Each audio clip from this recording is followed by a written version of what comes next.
soon as you start looking to purchase a house, you find a lot of articles about things like the hidden costs and what it really costs to purchase a house. So I thought perhaps I would take you through this journey with me. I'm 27, I'm purchasing my first home, and I think there's a lot of work to be done. The date today is the 24th of July 2022, and over the next probably 2 years, maybe 1 year, we're going to see how much it costs to actually go through a conveyance, go through purchasing a house that needs work doing. Little did I know. The date today is the 11th of March 2023. I'm just editing this video. I was so optimistic. So when that was back in July, I'd already had an offer on the house accepted for a month.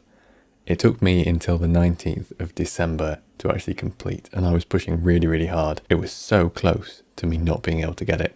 The 19th of December was the final day that I was going to be able to buy the house. Any later than that, and the solicitors that the vendor was using, they were going to go on holiday, and as soon as they did that, then I was going to lose my mortgage offer.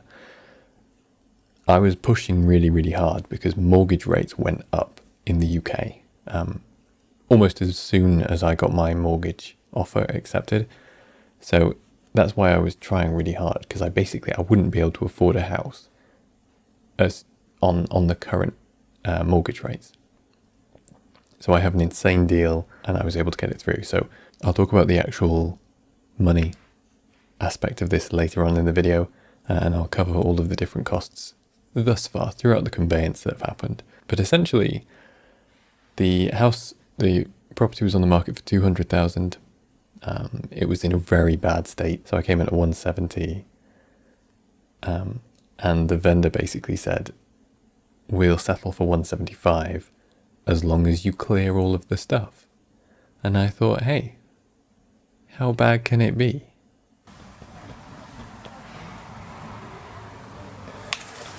Can't even get in this room because the door is against the rubbish on the floor. I've been here all day. This is the first day of proper clearance. My family came to help me, my parents and brother, and I just want to give you a bit of a tour. So we've touched on most of the ground floor. The previous vendor left 90% of their possessions, including rubbish bags, household waste, other waste, just a lot of rubbish, blocked sinks, leaking taps, potentially not a working boiler. We need to investigate. So there's a lot that we need to go through here.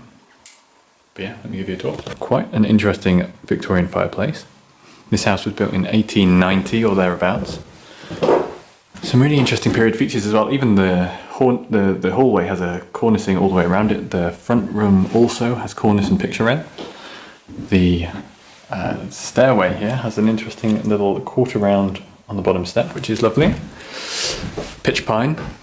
Got a panel in this dividing section. The walls, it's just, the filth is staggering. This room as well, we've cleaned this one. This is just some bags that I've been taking. Most of these are from the bathroom, which I'll show you. It's just awful. Again, though, another really lovely room, cornice. This is going to be really lovely. I'm going to make this into a kitchen. So there's going to be, counters around here, maybe an archway. Open this into what will be the dining room. This is the kitchen. And it's just amazing to think that this was in use only a week ago, and this is in a lot better state. We've cleaned this. This, I don't think it's black mold, it's just old cobwebs, and this is just really, really unpleasant. Basically the bricks have got so damp that they've blown the plaster off. So this is what's called an outrigger. So Victorian houses often had these sort of like a brick extension to the rear. So the house is stone and this section is brick, as we can see on these walls. But this wall here, from about here, I think the neighbour's house starts around about there, all around on this side, and then obviously there's a window there. So this is all outside the property. In fact, you see a bit dark, but you can see the front wall there, or sorry, the back wall of the house. Let's just go down, it's ridiculous. basement of a person's house. A person lived here. And this is pretty much untouched. We've not done anything to the basement today.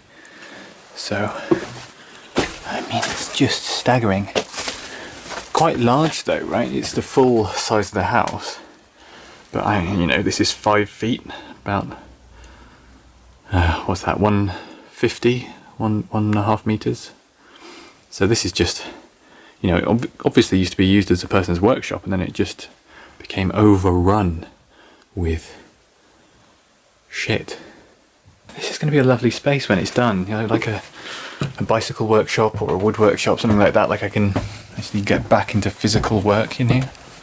This is criminal if you are bringing a sofa upstairs where you have a newel post that you can't get around.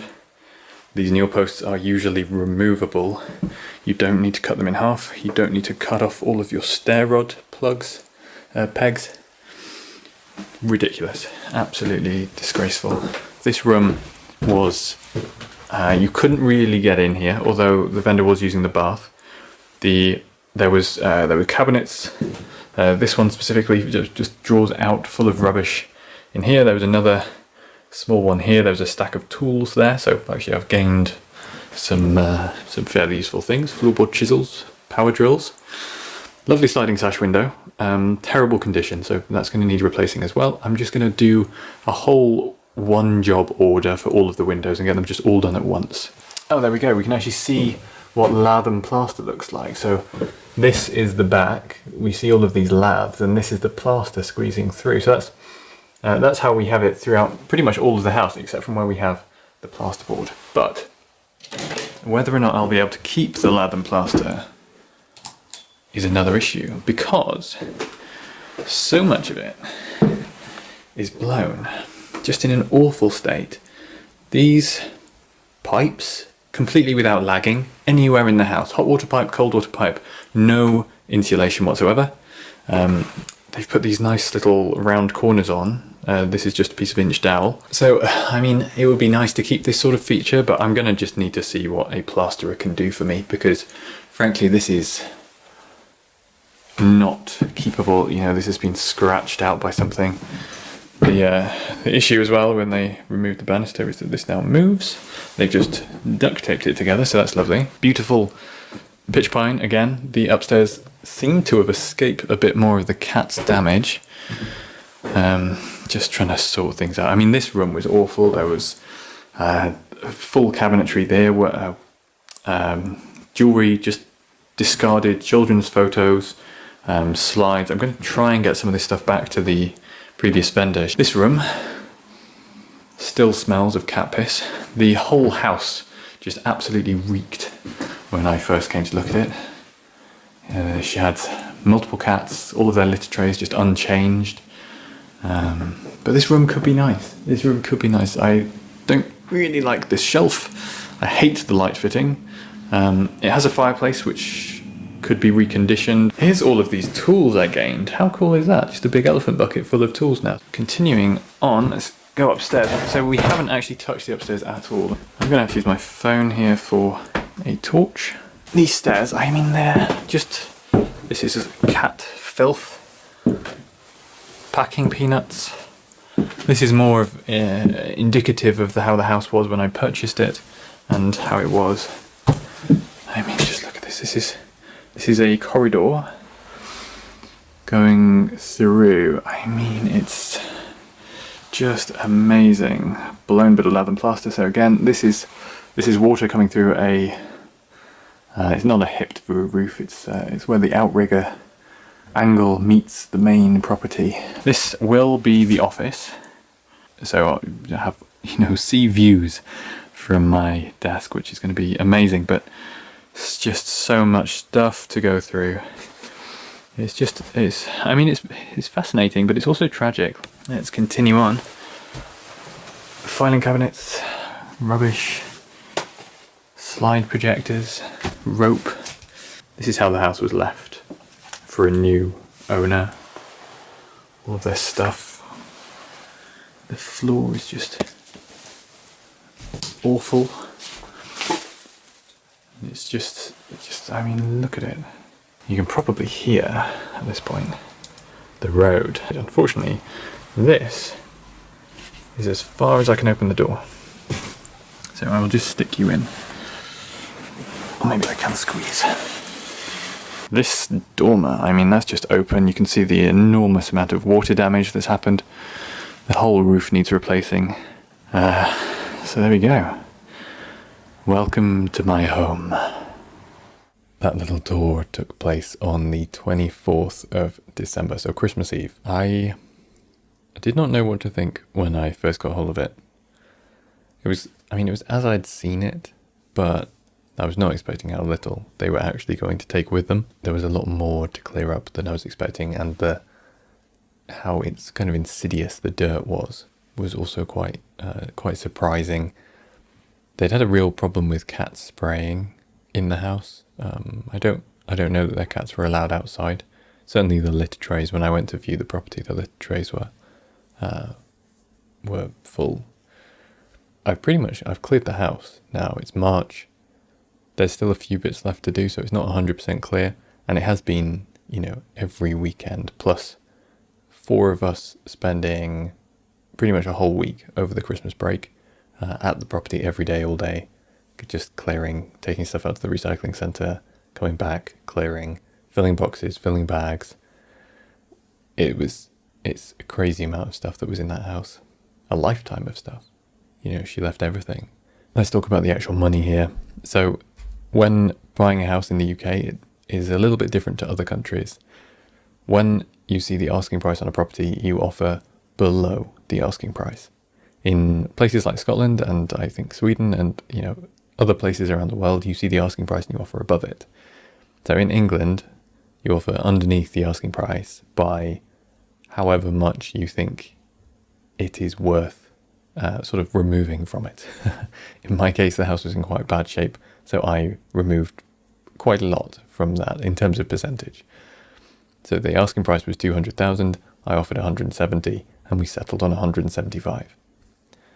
This doesn't mean that I then have to pay it, and it doesn't mean that I'm committed legally to paying it. So I know as well, some places have once you've said you will, then you have to. But in England, until you do something called exchange contracts, you are not legally bound. So I could back out at any time if I needed to, or if I got cold feet. So my first actual commitment with money was that I hired a mortgage broker.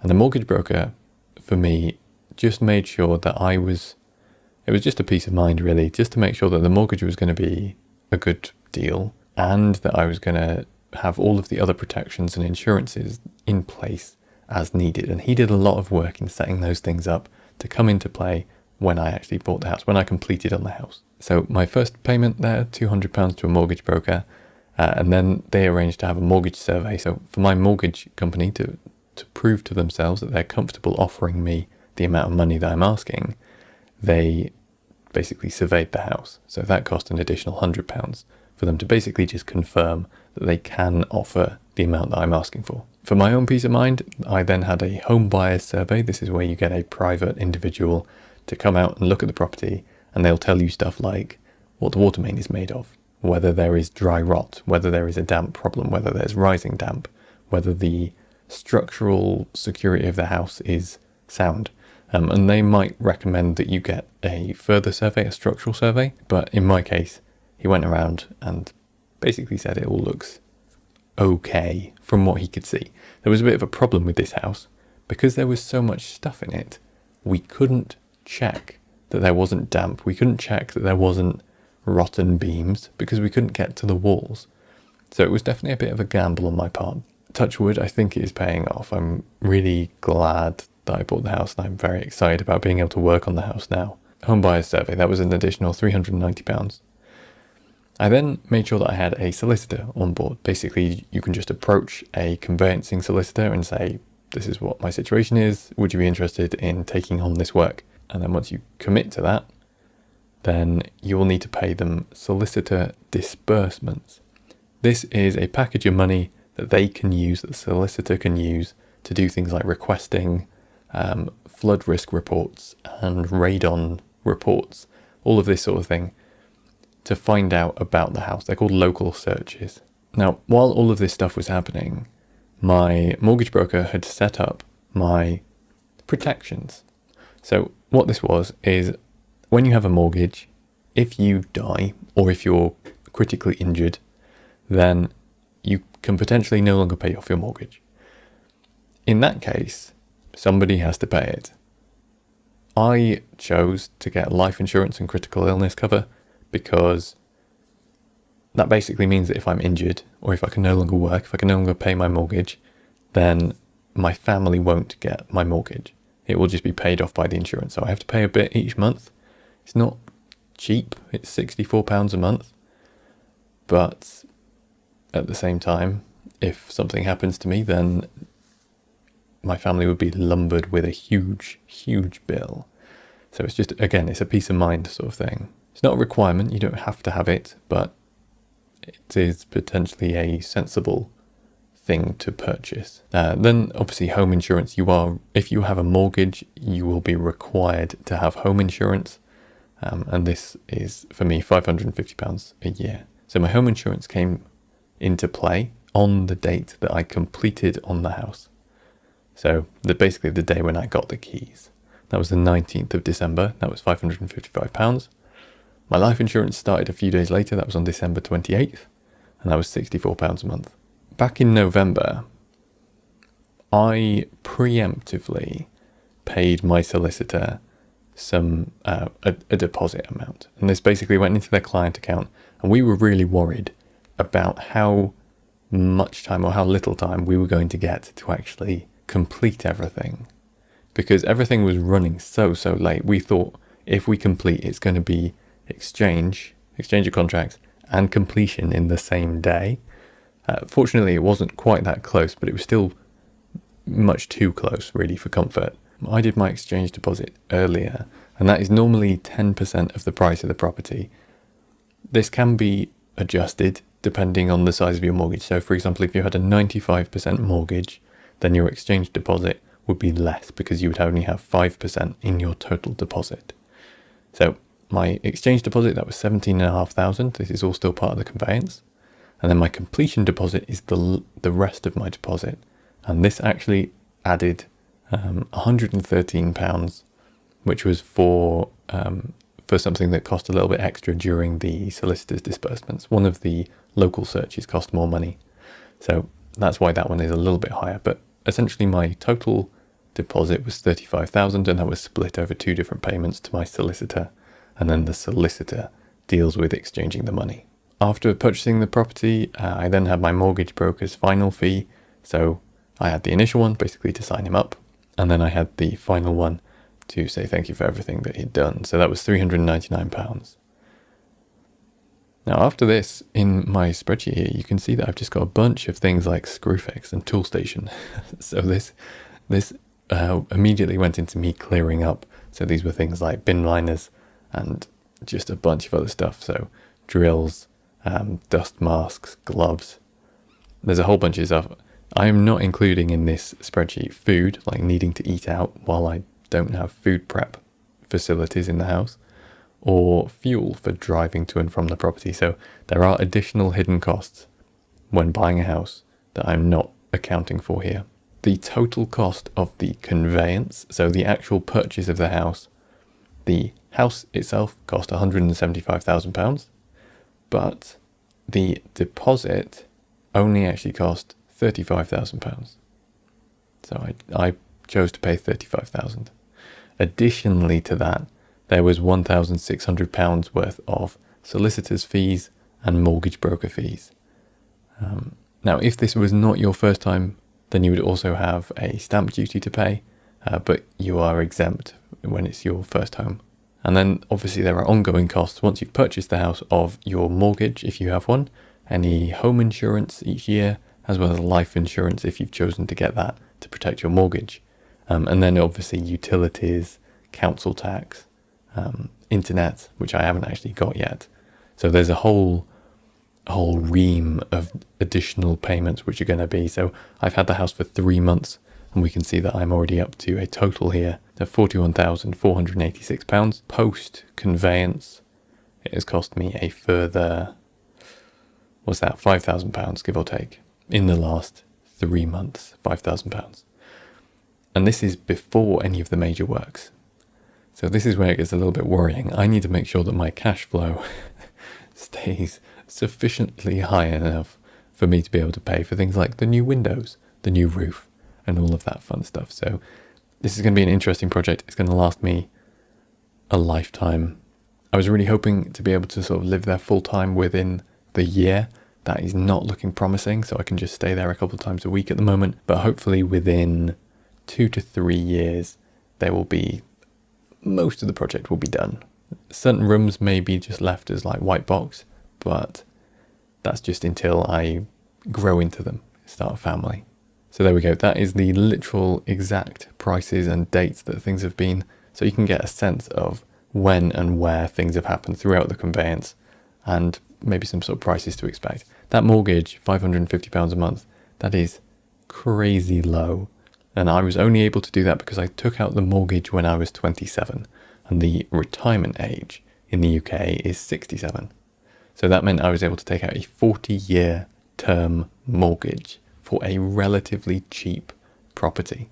A lot of the videos coming on this channel are going to be fairly ad hoc, just kind of as and when I've got the energy to make them, and when interesting things are happening to the house. I'll just sort of vlog as I go. I actually started my career as a cabinet maker, and then I took an interior design degree, and now I work in 3D. So I have done a lot of work with architectural visualization in the past. So I think it's going to be an interesting project from just a design standpoint, but also from a making standpoint. I'm going to be doing a lot of the work myself. So that's part of the reason that I really wanted this project, just to not have a house that was done enough for me to ignore. I have to do the work. I am absolutely forced with this project because it is just not ready for living yet. So I do have to do the work, and that's something that really excites me. I think this is going to be an interesting process. It's going to take a few years, but hopefully you'll stick with me. I'll see you in the next one.